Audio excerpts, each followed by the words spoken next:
Good morning, everybody. Welcome back to Cilinix Crypto. Hope you're all doing great. And welcome to a new video on Pyth. All right, and look at this beautiful chart. It's been very bullish. Last time I covered Pyth is, I think, 3 days ago. I think the price was right here around like 54 cents or so. And since then, it has been very bullish. What I said back then is that I thought it was bullish and that we would, the next price target would probably be this wick right here, because that's what prices tend to do. They tend to fill those wicks and even go above that a bit more to grab some liquidity. So that has happened, and since then, I mean, Pyth has been even more bullish, which is great to see. And I do want to say that before we get into this video, I'm not an investor, but I have Pyth. All right, I hold quite a bit of Pyth. I stake it for the airdrops, and I have staked it for 2 months now or so. Before that, I bought it after the launch. All right, so I might be biased. I might be more bullish on Pyth because I hold it.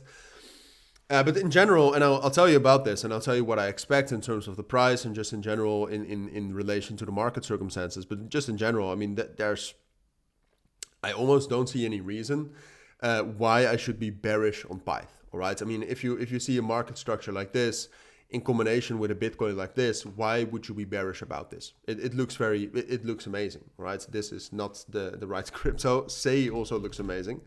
But if you look at Pyth, I mean, you can see right here that the open interest, so the momentum that we were gaining, was also amazing.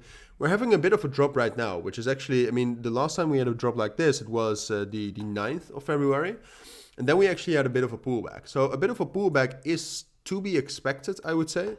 But there's no reason for me to believe that the uptrend would break. All right, Pyth, if you fundamentally think about it, it's a Solana ecosystem coin. Solana is still doing great, also fundamentally.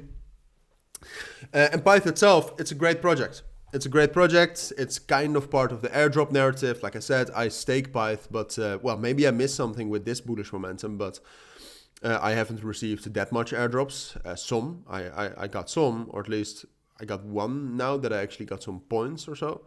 And probably some others I don't know about. I should read into that a bit more.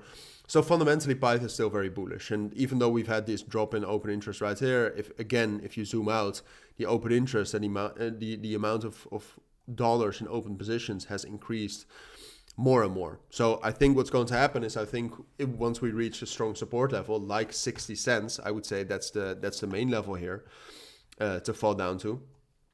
Right here, once we hit that, we'll probably also put in some long liquidations, so that's some exit liquidity for those who are selling right now, and then we'll be fine. That's what I expect. All right, we can have a look at where most of the liquidity is.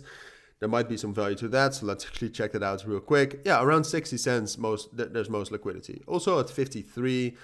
But I would say 53. 53 is a possibility to drop down there. You can see that technically most support is there. But the earliest and also a lot of support is at 60 cents. So I do expect a bit of a pullback if you look at the amount of positions that's being closed right now. But I don't see any reason why this uptrend would break. And ultimately, my main price target at this moment is this level up here, around 75 cents. Big psychological level, but also 1.618 in that area. So that combination usually works very well. All right, so that's my main price target. Do I think we'll get there? Yes.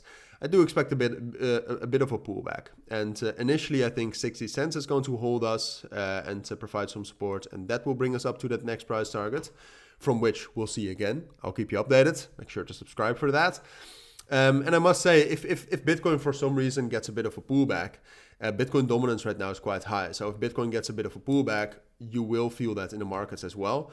So what happens then is that there's a possibility that Pyth drops down to one level lower, around 1.53, like I said. But even if that happens, it might take a bit longer, but Pyth will still break out again and rally up to that price target. That's what I think. Am I 100% right? Probably not. Do I really believe this is most likely? Yes. All right, so those are my thoughts. If you do have any questions, of course, let me know.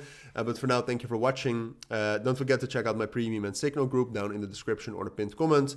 But for now, thank you for watching. Take care and bye.